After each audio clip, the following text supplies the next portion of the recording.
Ang aking ikikwento ay base sa testimonya ni Mirna Diones, ang nag-iisang survivor sa karumal-dumal na krimen na naganap noong 1992 sa Sablan, Benguet. Atin nang simulan ang kwento. Noong Hunyo 17, 1992, si Mirna kasama ang kanyang mga magulang na sina Eusebio at Juanita Diones at ang kanyang kapatid na si Zenaida Diones Ragadi ay nasa kanilang tahanan sa Binalonan, Pangasinan. Bandang alas 9 ng umaga, siya at ang kanyang kapatid na si Zenaida Diones Ragadi ay sumakay ng sasakyan upang pumunta sa Urdaneta, Pangasinan upang kunin sina Laurita Diones Nicha at Vivian Gonzales Diones. Sa Urdaneta, Pangasinan, ang apat na dalaga ay sumakay ng bus at pumunta sa San Fernando, La Union. Bawat isa ay may kanya-kanyang layunin sa isip. Si Mirna Diones ay makikipagkita sa kanyang kapatid na si Toribio Diones na nagtatrabaho sa San Fernando, La Union dahil ibibigay ng kanyang kapatid ang pera para sa kanyang uniforme dahil siya ay naka-enrolled bilang first year sa National High School sa Binalonan, Pangasinan. Si Laurita Diones Nicha naman ay umaasang makakakolekta ng utang mula sa kanyang biyanan sa La Union. Si Vivian Gonzales Diones ay nais makita ang anak ni Toribio Diones at si Zenaida Diones Ragadi ay sumama lamang sa biyahe. Pagdating sa La Union, bumaba sila sa bus sa Pagdalagan, San Fernando, La Union. Sa waiting shed, nakilala nila si Virginia Manzano, asawa ni Toribio Diones, na papunta sa palengke. Ipinaalam niya kay Mirna at sa kaniyang grupo na ang kaniyang kapatid na si Toribio Diones ay wala sa bayan sa isang biyahe. Dahil ang kanyang layunin sa pagpunta sa La Union ay hindi nangyari, nagpasya si Mirna at ang kanyang mga kasama na sumama sa kanyang hipag sa palengke. Sa palengke, naghiwalay sila. Pumasok si Virginia Manzano sa palengke habang ang grupo ni Mirna ay pumunta sa seksyon ng mga tuyong kalakal. Ang mga kasama ni Mirna na sina Zenaida Ragadi, Vivian Diones at Laurita Nicha ay pumunta sa isang lugar sa tabi ng kalsada kung saan may mga pantalon na nakadisplay. Habang si Mirna ay tumawid sa kalsada patungo sa isang butika upang bumili ng kortal dahil siya ay nakararanas ng sakit ng ulo na iniuugnay niya sa mahabang biyahe. Matapos bilhin ang kanyang pampawala ng sakit at habang siya ay nasa loob ng butika, napansin niya ang isang lalaking nakatayo na mga 2 talampakan ang layo mula sa kanya. Ang lalaking ito na nasa 4 na metro ang layo mula sa mga kasama ni Mirna ay tila nagmamasid sa kanila habang sila ay patuloy na tumitingin sa mga pantalon na nakadisplay sa tabi ng kalsada. Wala silang kaalam-alam na ang pagkakakilanlan ng lalaking ito na nagmamanman sa kanila ay si Edwin Tubiera. Si Edwin Tubiera ay ang isa sa mga pulis na nasangkot sa karumal-dumal na krimen ito. Ituloy na natin ang kwento. Umalis nga ang mga kasama ni Mirna sa mga nakadisplay na pantalon at nagsimulang maglakad. Sinundan ni Edwin Tubiera ang mga babae at kaya't sumunod din si Mirna sa grupo. Nakita niyang huminto ang kanyang mga kasama sa paradahan ng mga jeep na patungong Lingsat, San Fernando, La Union. Huminto rin siya at doon nakita niya si Tubiera kasama ang isang matandang lalaki na kanyang nakilala bilang si Jose Flores. Habang siya at ang kanyang mga kasama ay papasakay na sa isang tricycle upang pumunta sa bahay ng kanyang tiya, sinabi ni Tubiera na wag silang umalis. Tinanong ni Zenaida Ragadi kung ano ang kanilang kasalanan at bakit hindi sila pinapayagang umalis, at sumagot si Tubiera na sila ay mga magnanakaw. Sumagot si Ragadi na hindi sila maaaring maging mga magnanakaw dahil wala silang ninakaw. Hindi sumagot si Tubiera. Habang nananatili ang mga babae sa kanilang kinaroroonan, ginamit ni Flores ang kanyang handheld radio. At makalipas ang ilang sandali, 3 pulis ang dumating sa isang sasakyan. Isa sa kanila ang bumaba mula sa sasakyan at narinig ni Myrna na sinabi ni Flores na dalhin ang mga babae sa Station B. Sinabihan ang mga babae na sumakay sa sasakyan. Isang pulis na nakilala ni Myrna bilang si Leonito Macapagal ang sumakay sa likod ng sasakyan at umupo sa tabi ng pinto ng sasakyan. Umalis ang sasakyan at hindi nagtagal, nakita ni Myrna ang isang karatula na nagsasabing Airport San Fernando. Huminto ang sasakyan sa isang lugar malapit sa nasabing karatula na pinaniniwalaan ni Myrna na Station B nga. Pinababa ang mga babae at pumasok sa istasyon kung saan sila ay ikinulong sa isang maliit na selda. Nakita ni Myrna ang 3 iba pang lalaking tao sa loob ng istasyon na kanyang nakilala sa harap ng hukuman bilang sina Amado Merca, Manuel Corpuz at Romeo Artienda. Dahil tanghali na noong Hunyo 17, 1992, nang dalhin sila sa istasyon, pinakain ni Tubiera ang mga babae. Umalis na si Leonito Macapagal at ang iba pang mga pulis na nagdala sa kanila sa istasyon. Ang selda kung saan sila ay inaresto ay napakaliit na may sukat lamang na 112 inches by 48 inches at naglalaman ng 4 na folding bed. Ang mga babae ay pinanatiling nakakulong doon hanggang sa oras ng hapunan at muli si Tubiera ang nagbigay sa kanila ng hapunan. Pinatulog sila sa kanilang selda ng gabing iyon at sa sumunod na araw, Hunyo 18, 1992, sila ay patuloy na nakadetain. Muli, si Tubiera ang nagbigay sa kanila ng almusal at tanghalian. Nang ang mga lalaki sa loob ng istasyon ay lumabas, ang kusinero, isang matandang pandak na lalaki, ay lumapit sa mga babae sa kanilang selda at sinabihan sila na magsabi ng katotohanan dahil ang mga lalaking nagdetain sa kanila ay mga mamamatay tao. Ngunit tumugon sila na wala silang sasabihin. Ang mga babae ay umiyak dahil sa takot at pangamba at patuloy na umiiyak nang bumalik ang mga lalaki sa loob.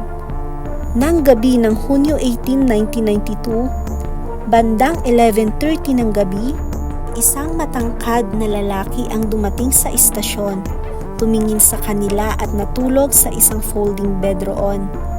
Nang 12:45 ng madaling araw ng Hunyo 19, 1992, si Leonito Macapagal ay dumating sa istasyon at sinabi sa kanila na makikita nila ang alkalde. Gayunpaman, sa cross-examination, inamin ni Myrna na hindi si Macapagal ang dumating sa kanilang selda ng 12:45 ng madaling araw, kundi si Jose Flores pala. Sa labas nga ng istasyon, nakita ni Myrna ang isang puting Ford Fiera at isang pulang sasakyan. Siya, si Zenaida Diones Ragadi at Vivian Gonzalez Diones ay pinasakay sa puting Ford Fiera kasama sina Jose Flores, Romeo Artienda, Amado Merca, Manuel Corpuz at Edwin Tubiera na sumunod sa kanila sa loob. Bagamat takang-taka sila kung bakit kikitain nilang alkalde, wala silang nagawa kundi sumunod sa mga utos ng mga ito. Si Laurita Diones naman ay inilagay sa loob ng pulang sasakyan kasama ang matangkad na lalaki na dumating ng 11:30 ng gabi. Sa loob ng Ford Fiera, si Jose Flores ang umupo sa harapang upuan at si Artienda ang umupo sa upuan ng driver. Sa likod ng sasakyan, si Tubiera ang umupo sa tabi ni Myrna na nakaupo sa likod ng driver. Ang mga nakaupo sa upuan sa tapat ni Myrna at Tubiera ay sina Vivian Gonzalez Diones at Zenaida Diones Ragadi. Nakaupo sa tabi ni Zenaida si Merca at si Corpuz ay umupo sa tabi ni Vivian. Nang ang lahat ay nakaupo na, Umalis ang sasakyan na sinundan ng pulang sasakyan. Habang ang sasakyan ay umaandar, nakita ni Myrna ang karatulang Munisipalidad ng Nagilian. Habang ang sasakyan ay umuusad at lumalayo, nakita ni Myrna ang isa pang karatula na may nakasulat na maligayang pagdating sa Burgos. Napansin niya na ang pulang sasakyan kung saan nakasakay si Laurita ay patuloy lamang na sumusunod dahil nakita niya ang mga headlights ng sasakyan. Sa puntong ito, inutusan ni Flores ang kanyang mga co-accused na ikadena ang mga babae. Ang mga kamay ng mga babae ay ipinalagay sa likod ng kanilang mga likod at si Tubiera ang nagkadena kay Myrna.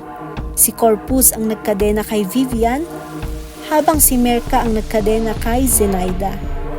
Habang sila ay nagmamaneho, napansin ni Myrna na sa loob ng sasakyan ay may gulong, lubid at isang piraso ng bilog na kahoy na may matutulis na dulo. Napansin niya ang mga bagay na ito dahil may ilaw sa loob ng Ford Fiera. Patuloy na umuusad ang sasakyan at hindi nagtagal ay nabasa ni Myrna ang karatulang nagsasabing maligayang pagdating sa Cordillera. Nang makita ni Myrna ang karatulang ito, napansin niya na ang pulang sasakyan ay patuloy na sumusunod sa sasakyan kung saan siya at ang iba pang mga babae ay naroroon. Sa puntong ito, inutusan ni Flores ang kanyang mga co-accused police officers na itali ang mga babae. Si Tubiera ay naglagay ng lubid sa paligid ng leeg ni Myrna.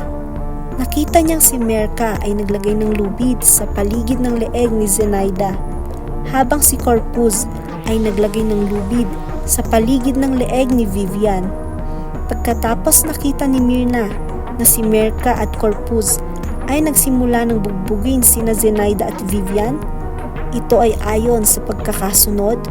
Sa puntong ito, alam na ni Myrna ang kanyang magiging kapalaran. Si Tubiera ay sinaksak siya sa kaliwang kilay gamit ang matulis na piraso ng kahoy na nakita niya sa loob ng sasakyan. Pagkatapos, gamit ang parehong piraso ng kahoy, si Tubiera ay hinampas ang kanyang ulo ng 3 beses hanggang siya ay tuluyan ng mawalan ng malay.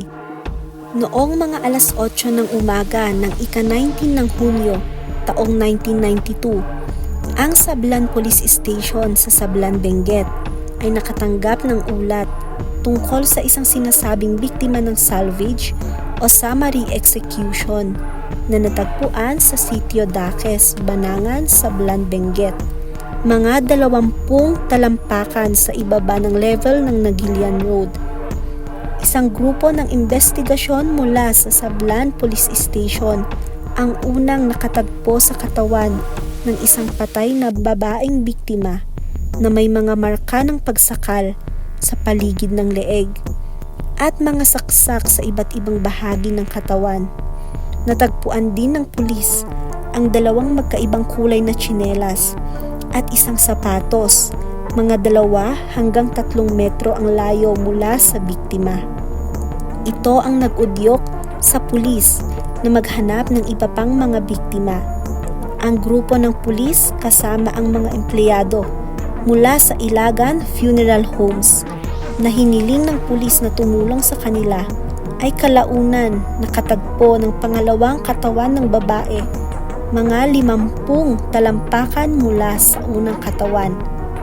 Ang pangalawang biktima ay may nylon na lubid na nakatali sa kanyang leeg at may mga saksak. Isang pangatlong biktima ang natagpuan, mga 30 talampakan mula sa pangalawang katawan. Ang pangatlong biktima ay si Myrna Diones, na buhay ngunit walang malay at may iba't ibang pinsala na katulad ng sa unang 2 biktima. Si Myrna Diones ay dinala sa Baguio General Hospital kung saan siya ay kalaunan nagkamalay. Si SPO1 Edward L. Esperanza, punong investigador ng Sablan Police Station na nakarinig tungkol sa pagkadiskubre sa mga biktima ng summary execution malapit sa Nagilian Road at nalaman na ang isang biktima na buhay pa ay dinala sa BGH o Baguio General Hospital ay agad ngang nagpunta sa nasabing hospital. Dumating siya sa ospital bago mag-alas 2 ng hapon noong Hunyo 19, 1992 at nakapanayam niya si Myrna Diones. Nakakagising lang at halos hindi makapagsalita. Naikwento ni Myrna sa kanya kung paano siya kasama ang kanyang kapatid, hipag at pinsan ay kinuha ng mga taong pinaniniwalaan nilang mga miyembro ng San Fernando Police Force. Noong ika-21 ng Hunyo 1992, isa pang katawan ng babae ang nakuha mga 1 kilometro ang layo mula sa lugar kung saan natagpuan ang 3 biktima noong Hunyo 19, 1992. Ang ika-4 na biktima na kalaunan ay nakilala bilang si Laurita Diones ay mayroon ding mga saksak at mga palatandaan ng pagsakal. Si Myrna Diones ay muling na-interview ni SPO4 Mariano Rabaha III, punong investigador ng Criminal Investigation Service o CIS Cordillera Regional Command Office noong Hunyo 20, 1992. Si Major Mario San Diego, pangkalahatang pinuno ng CIS Cordillera Regional Command Office, nang malaman mula kay SPO4 Rabaha ang mga pahayag ni Myrna, ay nakipag-ugnayan kay Colonel Amado Espino, Provincial Director ng Philippine National Police, La Union Provincial Command, at ipinaalam sa kanya ang posibleng pagkakasangkot ng ilan sa kaniyang mga tao sa krimen. Nagbigay si Colonel Espino sa CIS ng kopya ng Disposition of Troops ng San Fernando Police Station para sa buwan ng Hunyo 1992. Ang CIS ay nakakuha rin ng mga litrato ng lahat ng pulis sa San Fernando, La Union. Ang mga litrato na ito na idinikit sa hiwalay na mga papel ay ipinakita kay Myrna Diones upang siya ay makilala ang mga pulis na di umano'y kumidnap, nagdetain at umatake sa kanila. Mula sa set ng mga litrato na may humigit kumulang 35, nakilala ni Myrna ang 5 litrato ng mga pulis. Noong Hunyo 24, 1992, dinala si Myrna sa Camp Diego Silang, San Fernando, La Union. Ang mga miyembro ng pulisya ng San Fernando, La Union ay pinagsama-sama at inutusan si Myrna na ituro ang mga salarin kung sila ay naroroon. Ang line-up ay isinagawa sa ilalim ng pangangasiwa ni Colonel Espino at Major San Diego. Si Myrna ay pinatayo sa likod ng isang one-way mirror at agad niyang nakilala ang 5 sa mga pulis. Sina SPO1 Jose Flores, PO1 Amado Merca, PO3 Manuel Corpuz, PO3 Romeo Artienda Jr. at PO3 Edwin Tubiera. Si Myrna ay dinala sa Kanaway Police Substation kung saan nakumpirma niya na yon ang lugar kung saan sila ikinulong ng mga akusado. Noong Hulyo 16, 1992, halos makalipas ang 1 buwan, muli si Myrna ay pinakitaan ng mga litrato ng mga pulis ng San Fernando, La Union. Nakilala niya ang isa pang di umano'y kasabwat. Isang panibagong line-up ang isinagawa kung saan nakilala niya si SPO4 Dionito Macapagal. Batay sa mga pagkilala na ginawa ni Myrna Diones, ang mga nabanggit na impormasyon para sa pagpatay sa 3 biktima at frustradong pagpatay kay Myrna ay isinampas sa Regional Trial Court ng La Trinidad, Benguet. Ang mga akusado ay nasintensyahan nga ng reklusyon perpetua dahil na rin sa mga tugmang testimonya ni Myrna at ng mga pagkasunod-sunod ng pangyayari, pati na rin ang mga detalye at paglalarawan kung saan sila ikinulong hanggang sa mga nadaanan nilang kalsada bago gawin ang krimen. Pati na rin ang walang atubili na pagtukoy niya sa mga akusado sa pamamagitan ng mga larawan at one-way mirror ay lalong nagpatunay na totoo lahat ng kanyang isinalaysay. Anong masasabi mo sa ating tinalakay ngayon? I-comment down na. Mag-subscribe at like na rin kung nais mo pang makapanood ng mga ganitong content. Muli, maraming salamat. Kita-kits on our next video.